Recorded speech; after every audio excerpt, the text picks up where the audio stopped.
Hello and welcome to another episode of Machinery Masters. Today, Ciaran sits down with Jonathan Campbell, the Managing Director of Sleator Plant. And in this conversation, he unpacks how he got started in the world of machinery, some of his biggest challenges in Sleator Plant, and also what's on the horizon for the team there. So sit back and enjoy the show. Thanks for watching.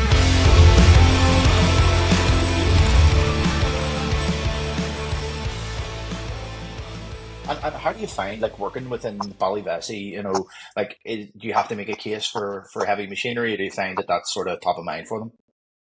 Such an incredible organisation to be part of. It's quite diverse. They obviously have the transport side of things, which is the cornerstone of the group. They have the manufacturing side in Montreal, manufacture the trailers. They have an auction company, CVA. They've got the truck dealerships, Mercedes, DAF, and Scania. And then they have the construction division, which is separated with the BSEE. So I look after currently the construction division in Ireland. And then I've got a counterpart, Mark Kennedy, who does the same in GB. So that's how it's really separated. But in terms of the Ballyvesey group, it's just very professionally run, very well managed. They put their trust in the directors of each of the companies, and they report monthly to the board. It's just a very, very very slick operation, very, very professional, incredibly supportive as well. Head office are brilliant when it comes to looking at innovations and doing different things. They're very open. It's a very sort of squat triangle, the hierarchy. I report directly into Mark Montgomery. There's Mark and Colin who would look after the group. So very responsive, very supportive. Just an incredible group to be a part of. It's hard to get a company, that's such legacy and around those sort of legacy industries to be innovative. How do you feel that making a case for innovation in an industry that has really rejected it? How do you feel that's been so far? Our industry has been quite slow to embrace innovation. They tend to, I think, follow the trend of automotive. So whatever happens in the automotive industry, the next stage is within plant and construction. So we've seen, I suppose, the last few years, telematics has played a fairly large role in how plant and machinery is operated. Gone are the days where an engineer can rock up with a bag of spanners and fix a machine. It's much more sophisticated these days with the telematics and the diagnostic tooling, and that's not cheap, but it's essential in order to repair the machine, find out exactly the nub of the problem, rather than, I suppose, traditionally it's been trial and error or relying on the skill of an engineer. Our engineers still need skill, but the diagnostic tools are great assistance for them. But you do tend to find that we follow just the trend of what's in automotive. And even now, when you look at automotive's really pushing towards electric vehicles, as are we now with plant and machinery. In the last couple of years, you've seen Osani, who we represent in Ireland. They've introduced a 2-ton electric machine. And then next year, we hopefully will see the electric loading shovels introduced to the market. Look, it's just difficult to forecast what the future should be. We've got other OEMs that are looking at hydrogen, for example, as a source. So it's difficult for me to say what the future will be. I think both have their challenges. The infrastructure within electric is quite limited. What we need to ensure is we have a solution for customers that ensures that they get at least 8 hours work out of their machine. If they have to stop after 4 or 5 hours and recharge, it's silly. They'll not do it. It hurts their bottom line. Yeah, totally. And I think innovation within the industry has always been that way. It's manufacturers, it's like a top-down approach where people put things that they believe will work, and then you give it to end users, and end users just like, we're Like not going to use that. We're not going to use it. Like telematics is a great example, because like we found, given operators, advanced knowledge of the machine, it's like all these data points that they had. We were giving them a spreadsheet of all this telematic information they were getting, and they were like, "What's this?" You know what I mean? yeah. They just had no idea of how to actually use it. What we found was like giving them a traffic light system. Like green, your machine's working fine. Red, it's fucked. You know what I mean? And that they understand. They're like, yeah, I can move through with that. So I think, if there is innovations, it's going to have to work for the customer, number one. And I think, coming from such a customer-centric organization, you guys sort of get it. I just want to sort of dig into, was machinery always something that you were interested in? You started off as an accountant, didn't you? Yeah. No, I would never have thought that I would end up in plant and machinery. I had sort of illusions of grandeur, maybe, back in the day. But no, once I graduated from uni, I did a business management degree over in Manchester. And once I graduated, I just wanted to work.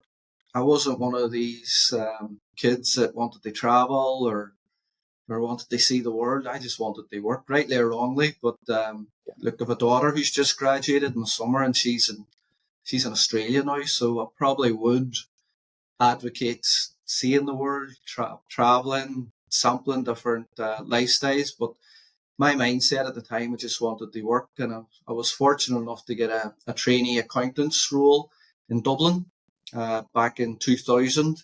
I was working in practice, and to be honest, Ciaran, I didn't really like practice. I felt I was working on a straitjacket, but I still enjoyed the accountancy side of things. But I wanted to I wanted to get into the real world and see how a business operated. So after about a year or so, managed to get a job and an opportunity with a startup company called Euroconnects. They were a credit card processing company. They're now called Elevon, but at the time they were 50% owned by Bank of Ireland and 50% by US Bancorp. And they had a very aggressive strategy of acquiring processors across Europe. And for me, having that exposure to a startup, just I could see, from cradle to grave how a business operated, and it was invaluable. So I stayed in Dublin for about 5 years, and then my daughter came along, and me and my partner decided to move up to Belfast just to be closer to family and have our support network around us. And I got a job with the Rotary Group, which is a family-run electrical, mechanical company, contractors who were run by the Jennings family. So then they gave me, I got the experience of working within a large group, indigenous to Northern Ireland, and they just did things in a really effective and profitable manner. How the Jenningses ran that organisation was fantastic. So I was there for about 3 years, basically being an assistant accountant and having the exposure to all aspects of the companies within the Rotary Group. And then another opportunity arose with Ballyvesey, a group accountant role came up there. So I joined Ballyvesey, I think, in 2008. So it was about 28, 29 when I joined the group. And the exposure that I got there, I was in board meetings from the very first month. Talk about imposter syndrome. I just felt like a fish up a tree. To be honest, I felt, what am I doing here? I was in board meetings with Harold Montgomery, and the education that I received, particularly from Harold, was something you could never ever buy. I'm eternally grateful to Harold for setting me on the path that I'm on now. So after about 18 months of working for the group and looking at all aspects of the group, getting involved in acquisitions, at that time we were very aggressive in pursuing truck dealerships and acquiring businesses to grow the group. At the time, I think turnover in the group was about 300 million. Today, it's probably close to 1 billion. So that shows you the development and the ambitious strategy that Harold had for the group. But I was very fortunate enough they play a tiny role in how they went about that.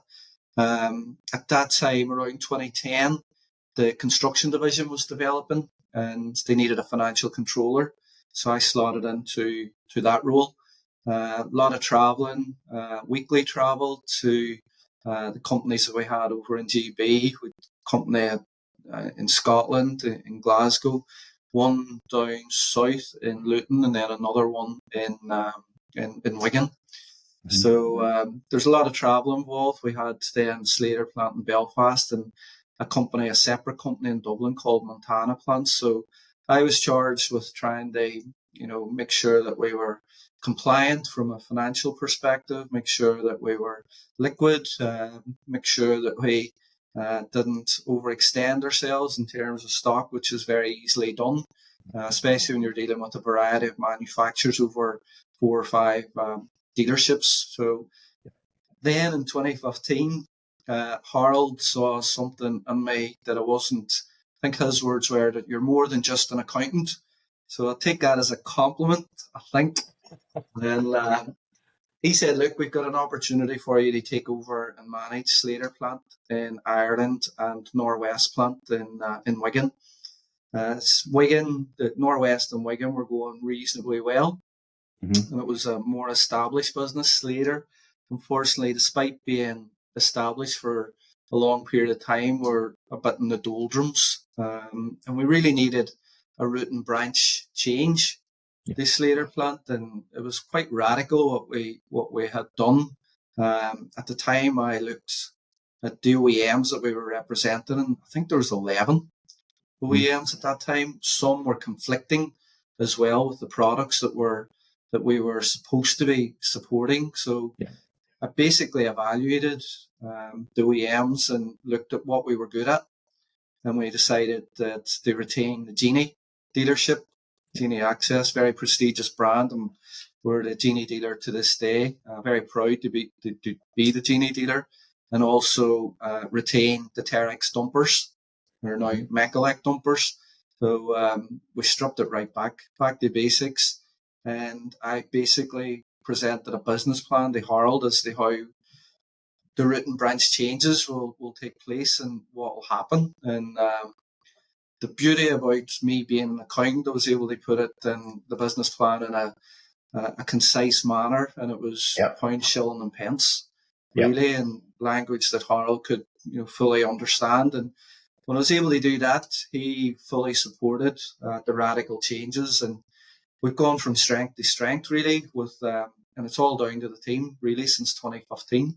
The Norwest side of things, I was travelling over there every week for 2 or 3 days a week, managing that side of things, and just an incredible team over there as well. But and then in 2020, Ballyvesey asked me to become a director of both companies. So it's an incredibly proud moment. There's very few directors within the group, so it was a very proud moment, and I was delighted to take that on. And then last year, it was decided that we've got so much happening in the island of Ireland to really push on, really fulfil the potential that we have in Ireland, that my role would just be focused on Ireland. So with a heavy heart, I had to pass on Norwest Plant because I just have such just a real strong affinity with the guys there, the people there. It sounds a bit corny, but they would run through a brick wall for you. They're real salt of the earth people, and because they're part of a team, but they're constantly punching above their weight, and they have done, or they did certainly for me for the crux of 9-10 years. So it's incredibly moving to be sort of leading that sort of team, and equally the guys here at Sleator Plant, they are a fantastic bunch, and that gives me the confidence to just focus on the island of Ireland and really help drive what we're, our strategy over all of Ireland, really. Amazing. And there's so much I want to dig into there. So many things that sort of pique my interest. I think the first thing is, you're communicating at board level, right? And you're trying to get everyone in line with that strategy. You get the board and they're like, yep, that's good. How do you take that vision, that strategy, and then bring it to the lads in a dealership to say, right, see all the brands you're doing? I'm stripping them all away. We're getting back to basics. Like, how do you start that conversation? Because that takes strong leadership to, bring everyone in your vision, make them believe in what you're saying, and then go, do you know what? Yes, we're going to follow you on this path. Like, how do you set that up? The first things they have the vision. First things they ensure that you have a vision, you have a strategy, and it's clear and it's concise. You have to then pull the team together.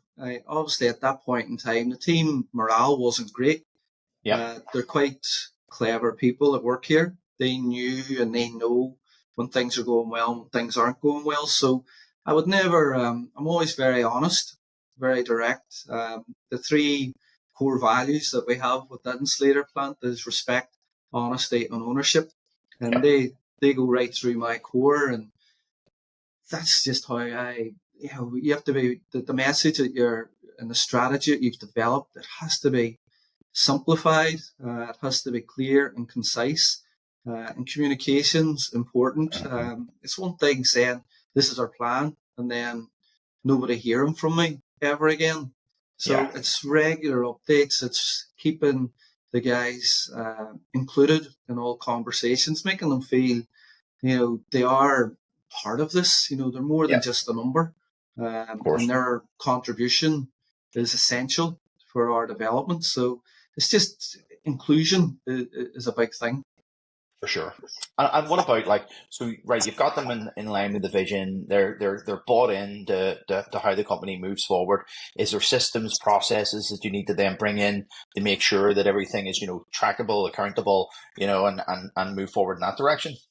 One of the big things that we introduced fairly early on, we were looking at how our engineers in the field, how they simplify their process, because it was a bit convoluted for me. And, I'm trying to look at it as an accountant, but also look at it from a service engineer's point of view. So they were having to manually scribble up the job. Sometimes they weren't doing it until maybe the next day, or maybe a couple of days, maybe until the end of the week on a Friday.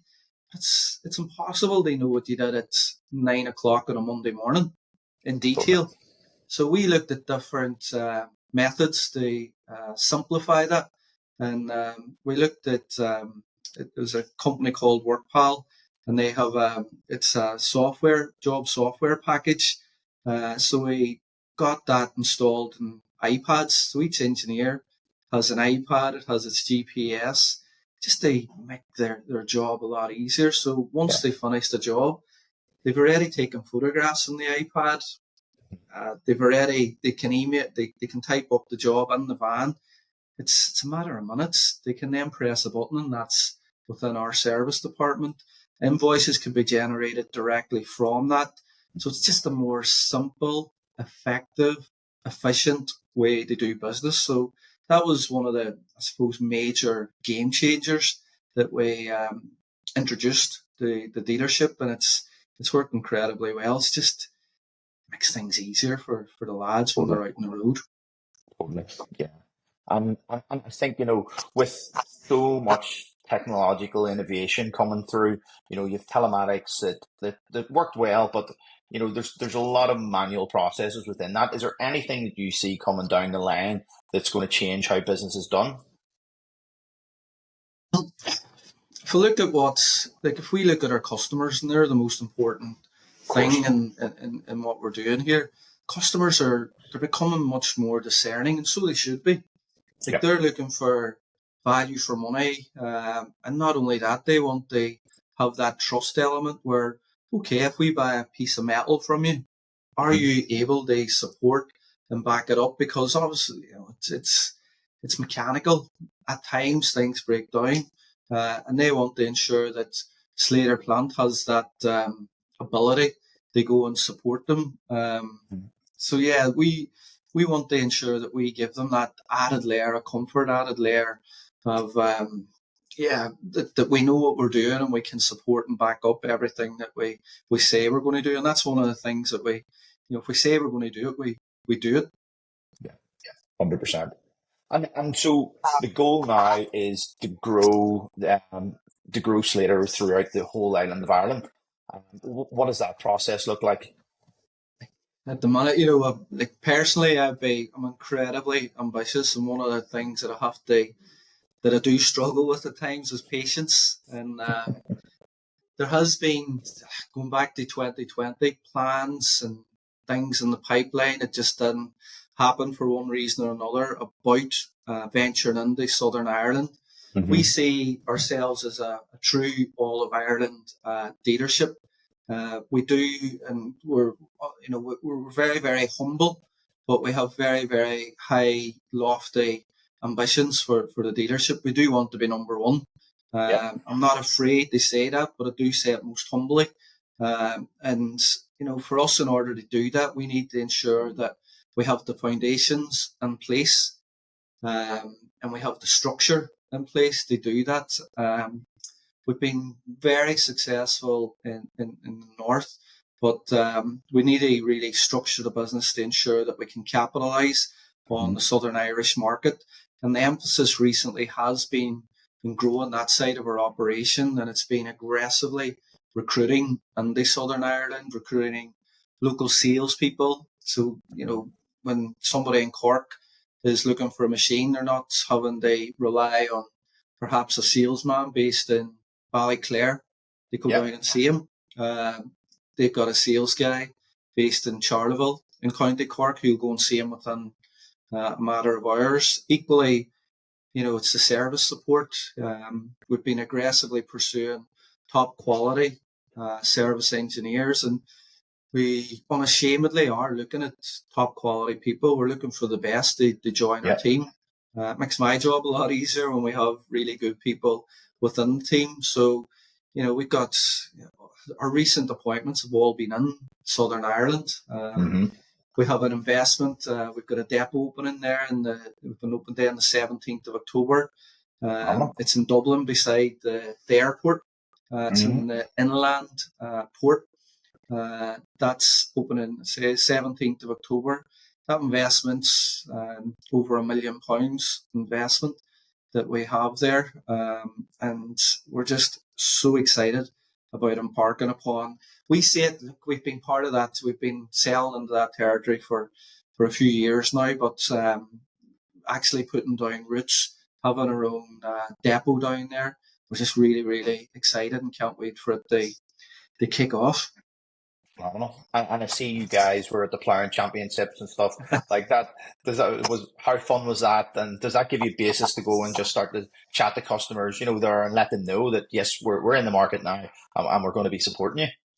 See, at Ploughing, I have heard so many stories about. It was almost mythical stories about the number of people that go there, and I visited it last year, and the rain was coming down sideways. And as we were going to the show, I thought, nobody's going to be bothered coming out in this weather. So it was really, when we got to the car park, there was cars getting stuck. And it was a field, effectively. And there was cars with the wheels spinning. I thought, this was before we went in. I thought, there's nobody going to be here. Once we went through the entrance, all I could see was heads. And it was incredible, the number of people.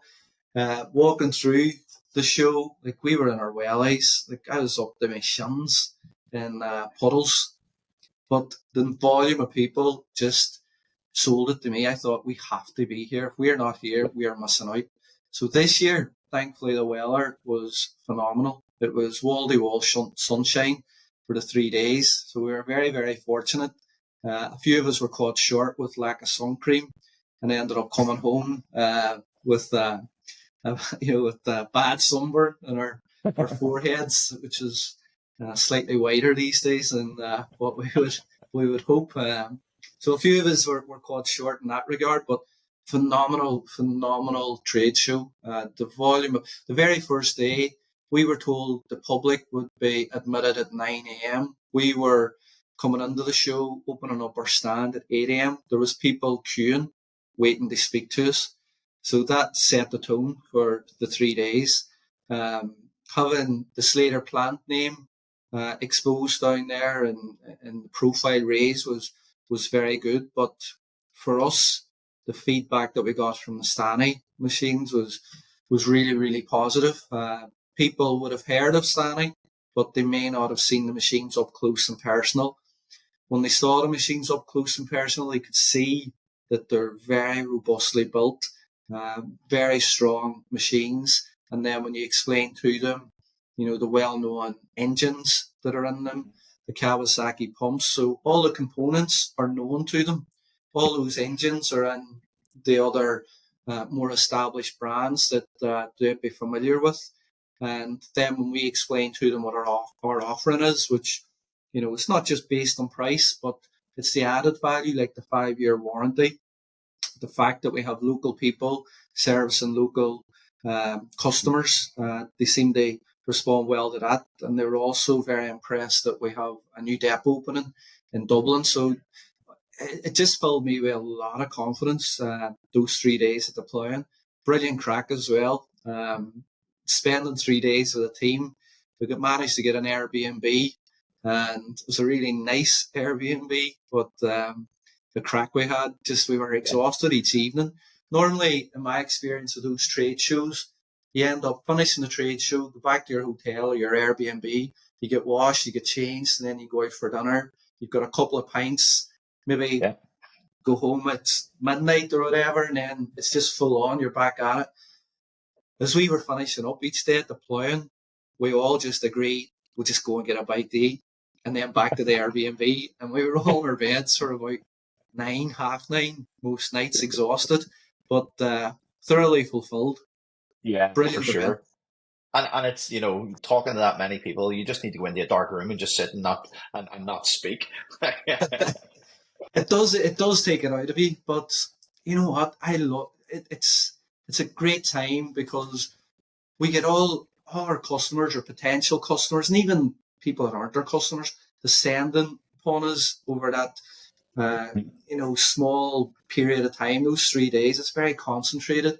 It does take it out of you, but it is incredibly rewarding because you're speaking to people, and there's a few people came on the stand, hadn't a clue about diggers or excavators, but you were just having the crack with them. And it was really good, very rewarding, very uplifting. Can't wait to go back.